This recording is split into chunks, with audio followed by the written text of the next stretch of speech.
Okay, welcome everybody. It's Jason Neufeld from Elder Needs Law. We're an elder law firm serving the entire state of Florida. And with me today is a very special guest. We have Nick Lata. He is with elderguide.com. And I asked Nick to be here today specifically to answer a question that I get all the time. And as an elder law attorney who does a ton of Medicaid planning work, the question is, of course, how do I find the best nursing home for my loved one? No, sometimes nursing homes are thrust upon us unexpectedly. Sometimes it's a gradual process, but either way, people are often going into it with a lot more questions than answers. And so my goal is to put you in front of as many resources as possible to make the best decision you can. And Nick's going to help us do that today. Nick, welcome.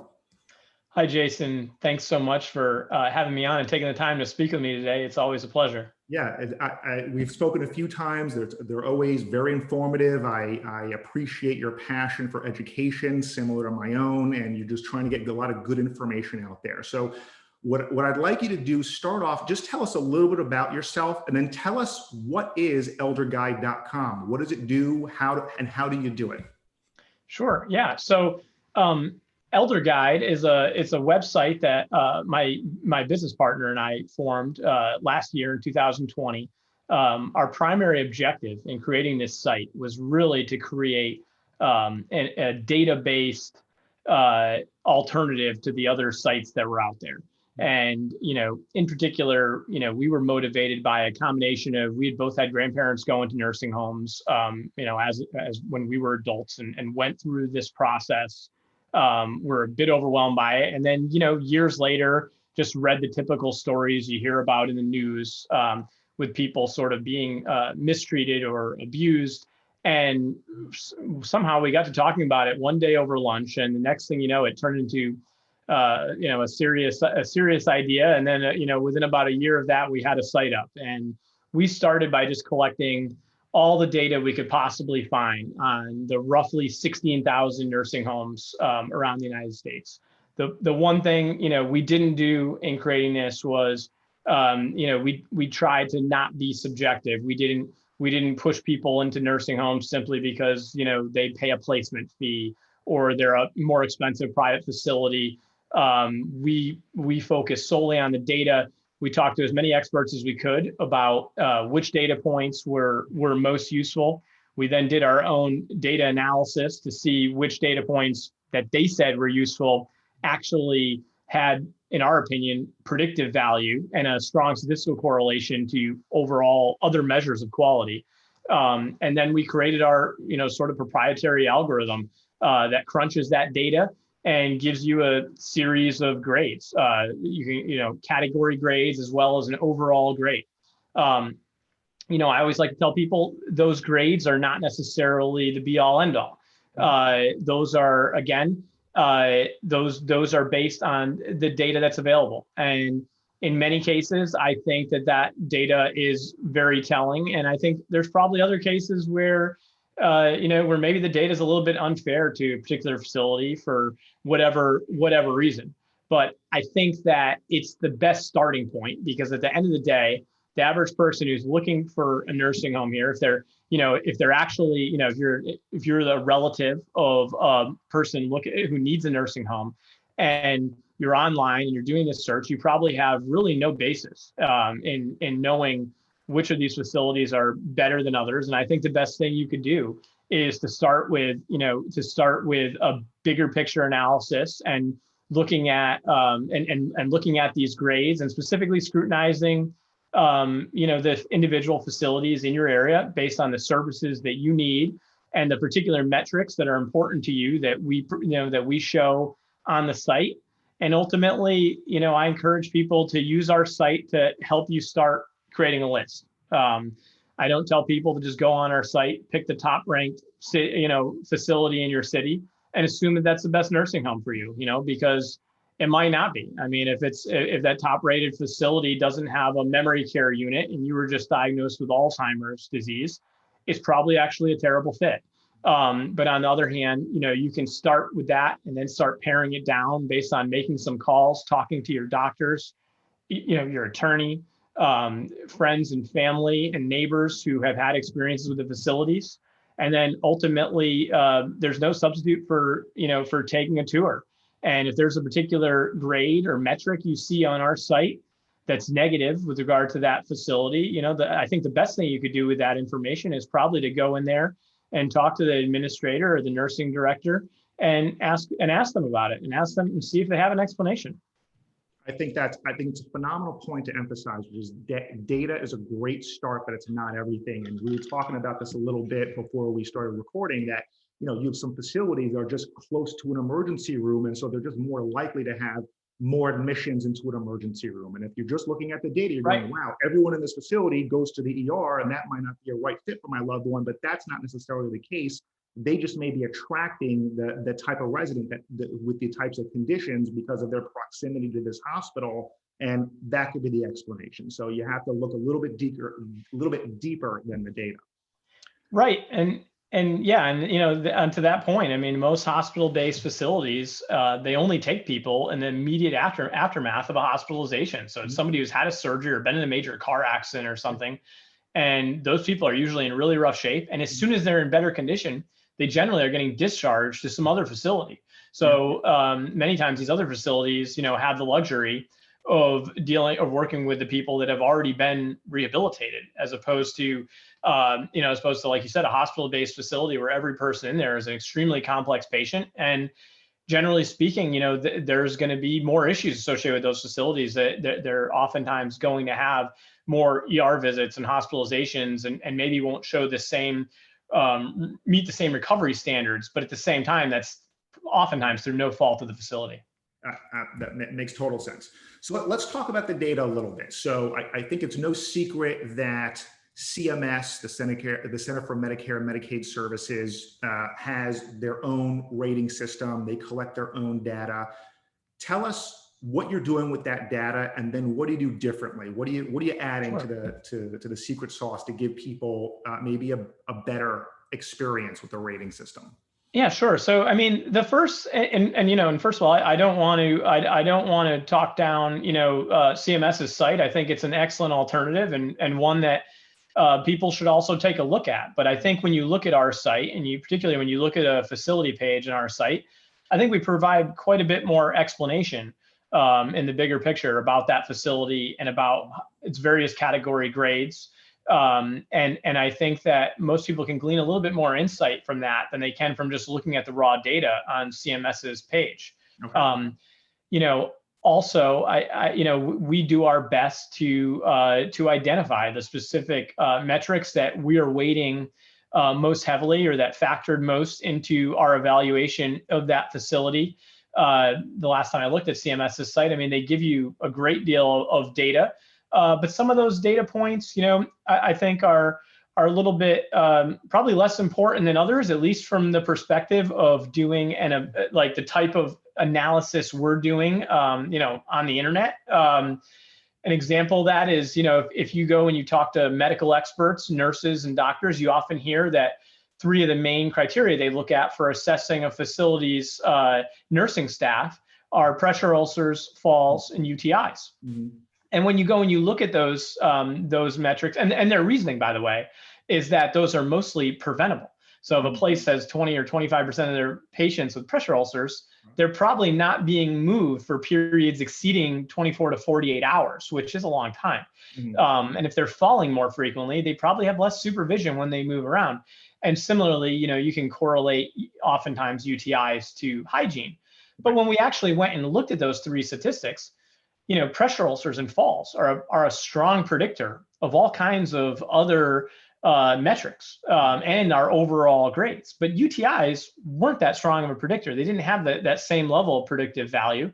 And so, frankly, we didn't weight those as heavily in our grades. And, when we did a little bit of research into that, what we found was that different facilities and areas of the country just have different standards for diagnosing UTIs and treating them. And so as a result, the data might even be a little bit skewed from one facility to the next. Now, I always tell people that doesn't mean that we're saying that those doctors and nurses that say that's an important statistic are wrong. I agree with them wholeheartedly. And if you go and tour a facility and it smells like urine, I would say suddenly now the UTI metric is very probative. Right.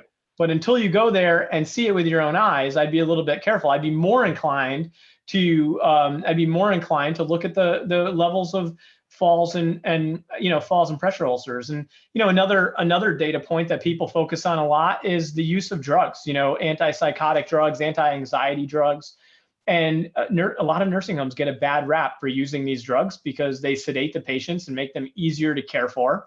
Mm-hmm. And most people don't want that happening to their family members. But the reality of it is when you look at the facilities, if a facility has a memory care unit, which is for treating people with cognitive dementia and Alzheimer's, or just simply has a higher proportion of people with Alzheimer's in the facility, they're generally going to be on these drugs, or more of them are going to be on these drugs. So then the question becomes, is the level of drug usage appropriate on the whole, but also with regard to the individual? I mean, what are the dosages, right?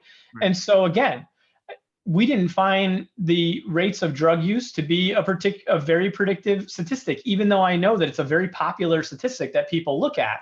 But you can also go into a facility and usually get a pretty good idea about how those drugs are being used just by observing their patients. And so, that's where we do our best to put our site into the context of that bigger picture and telling you, here's all the data, here's the stuff that we think is most important, and also here's how you can use the rest of it. Yeah.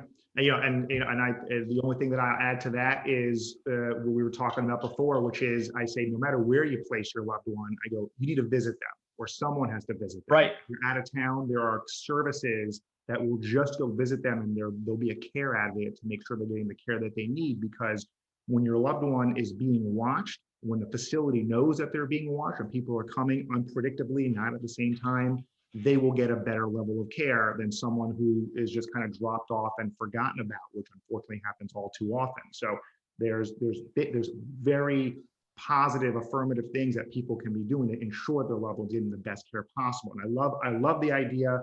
We're using Elder Guide to make a list.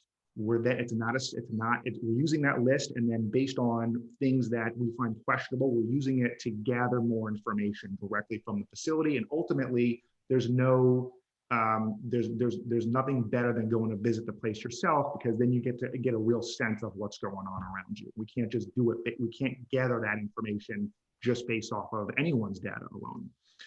Definitely. And yeah, so, I mean, I was going to say, another key point there is, we talked before about not every facility is a good fit, and there's a lot of different reasons for that. And one of the main ones is going to be based on the individual services that you need. And, there's a couple things going on there. I mean, there's the specific health conditions. Again, like we said before, if a person has Alzheimer's, you probably want to make sure you want to make sure not only does the facility have memory care, or are they used to dealing with people with Alzheimer's, but if your loved one is disoriented by squared corners and right angles, well, make sure you find a place with round hallways, and that's something that is sort of personalized. Right.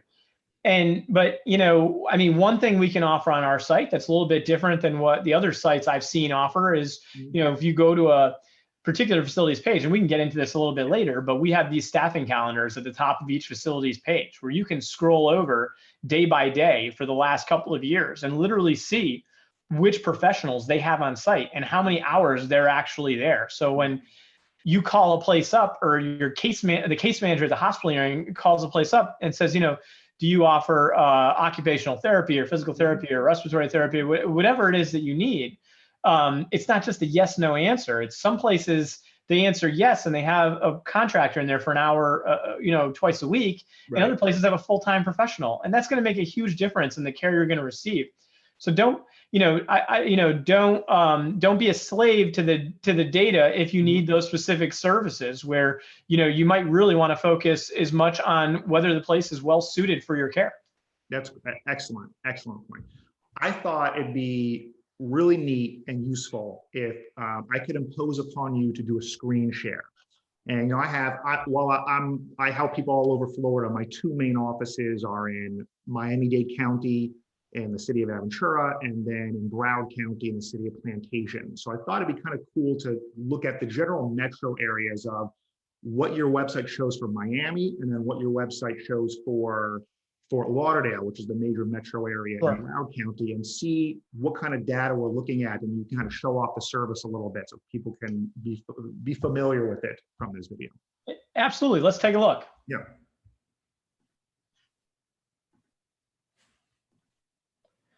Okay.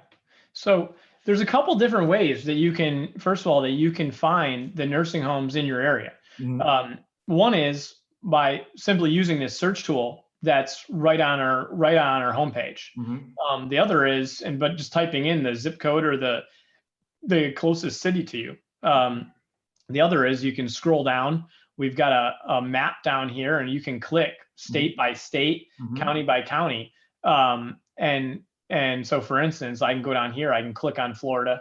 Mm-hmm. I can get some general information about Florida and see how facilities perform in general. And you can also scroll down to the bottom of each of these state pages and find a link to each city page. So for some people that aren't real tech savvy, or if for some reason the zip code you're putting in is just not coming up in the search tool, just go to the state page and look around for some towns and cities in your area and click on those. But let's back up here and go back to the search tool, and let's start with Miami. So I can start typing that in, and it's gonna give me the city, which I can just click on, and it'll also tell me right here how many nursing homes there are in that particular city. So I can see there's 37 nursing homes in the Miami area. And if you see something like this, where you have a facility that doesn't have a Miami address, mm-hmm. but it's very close, that's our search tool lumping it in basically, because it's in close enough geographic area, and perhaps that particular zip code doesn't have other facilities, doesn't have its own search page. So we wanted to lump them in.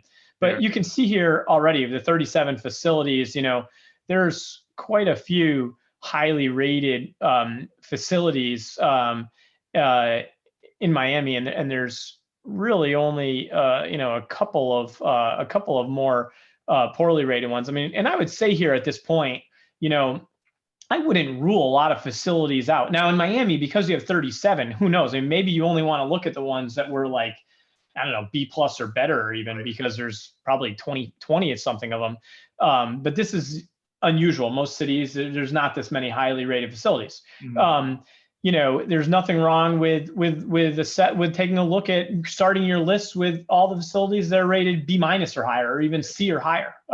You can always weed them out later based on the specific reasons why they received those grades. But let's pick one of these facilities here, and we'll start with, let's take this one. This is the highest rated one based on the data. Okay. And you can see when you get to this page, we have some general information here about the facility. It tells us here that this is a nonprofit. It's a church-related facility. Mm-hmm. It looks like it doesn't accept Medicaid, but it does accept Medicare. Mm-hmm. As we scroll down, here's the staffing care I was alluding to. Mm-hmm. You can sort these staffing calendars, medical staff or therapy staff. You can also pick specific occupations. You'll note that these calendars only update once a year. This information comes out usually around March for the prior year, and that's when we'll update this to include 2020. As you scroll down, you can see we have a paragraph summarizing each of our major categories and giving a grade for that category. And as you can see, this particular facility has phenomenal grades across the board. Interestingly, you can also see the historical performance in each category here by scrolling over. And you can see this particular facility was not as strong in long-term care in 2018 as it is today. It's made substantial improvements. And again, you can read each of those paragraphs. This is another tool we have here where you can track each of the particular categories dating back to 2018. So over the last 3 years.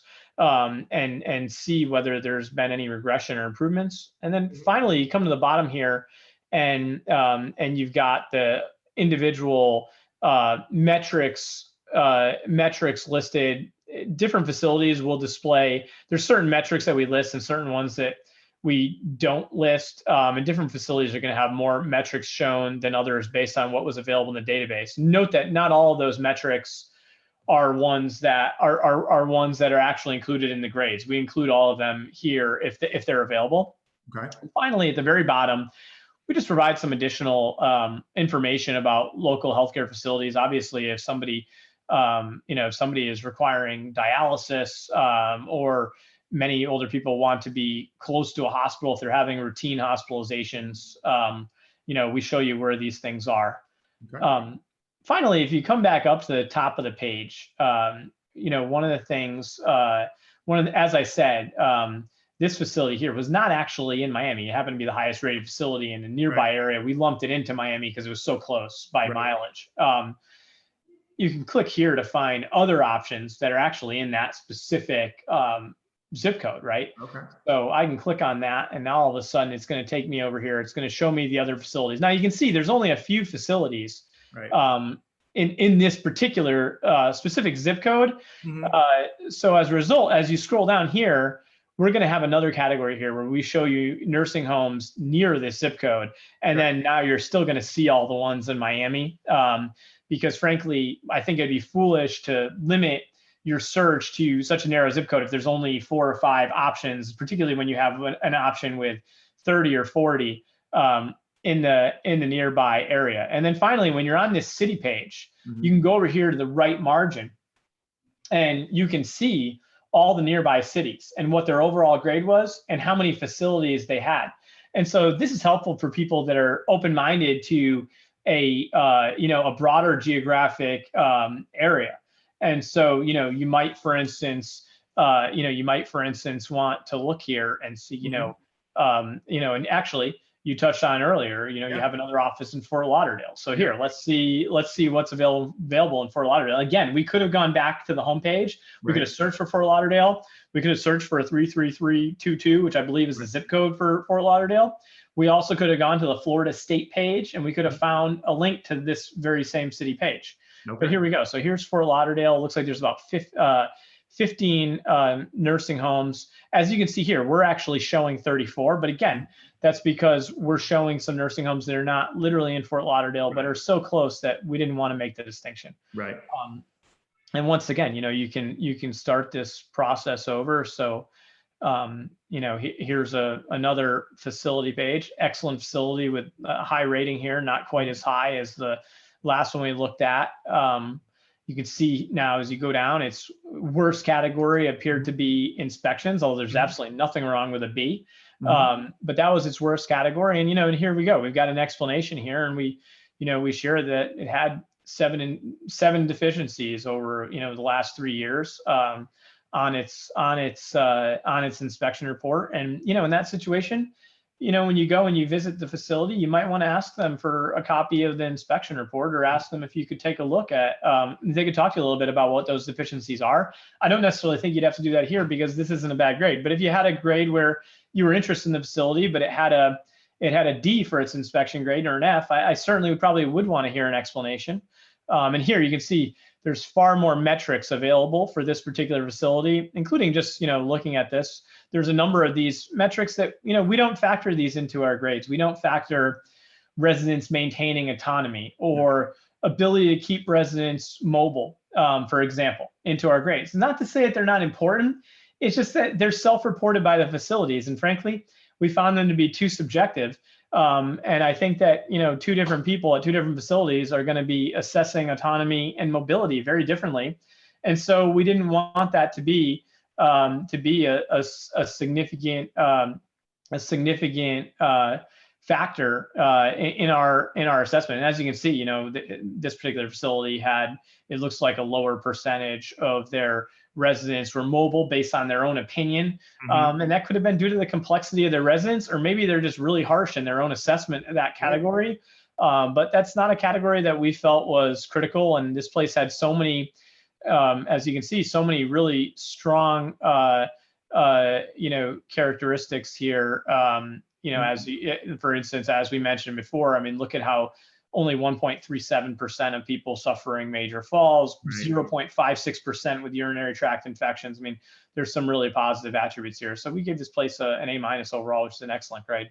How often are you updating this data?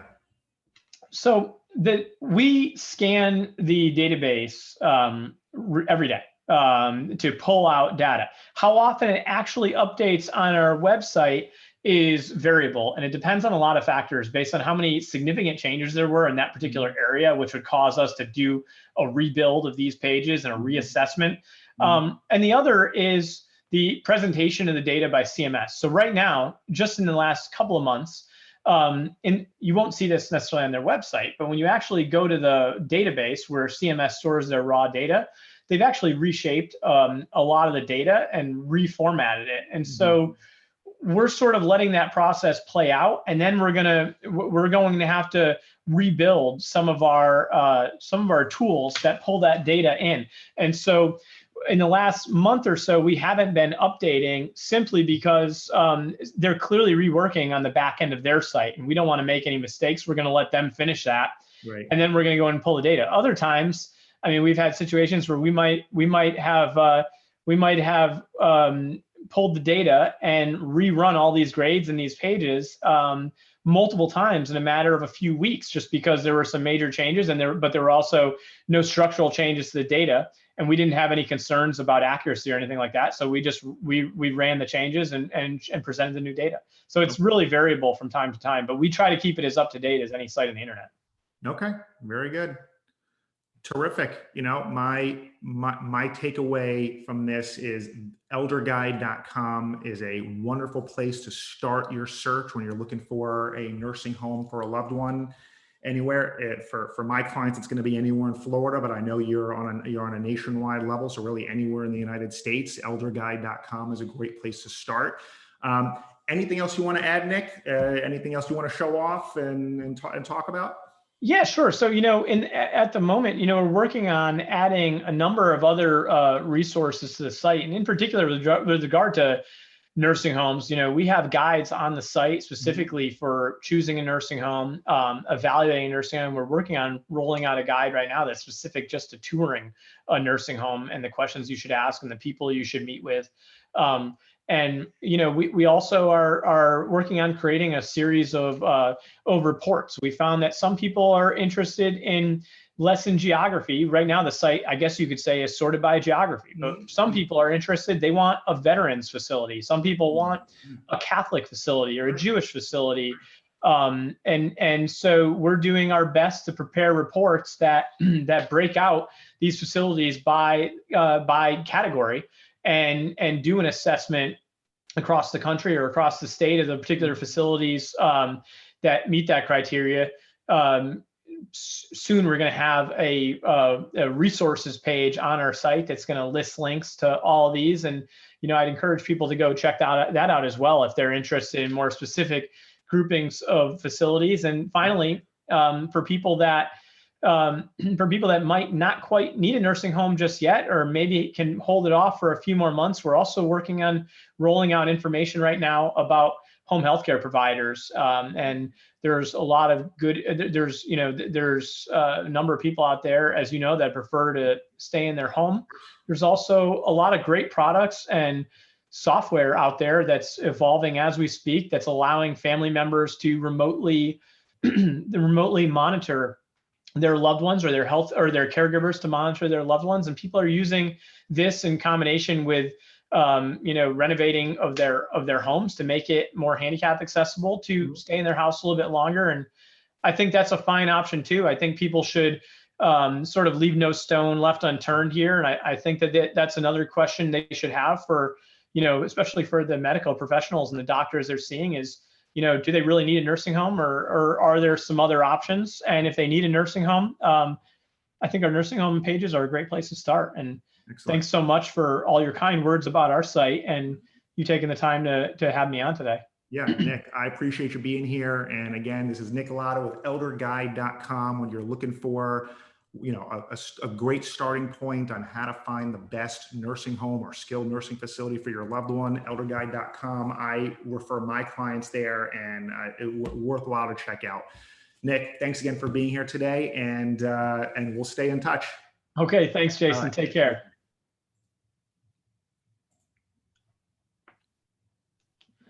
Stop recording. All right.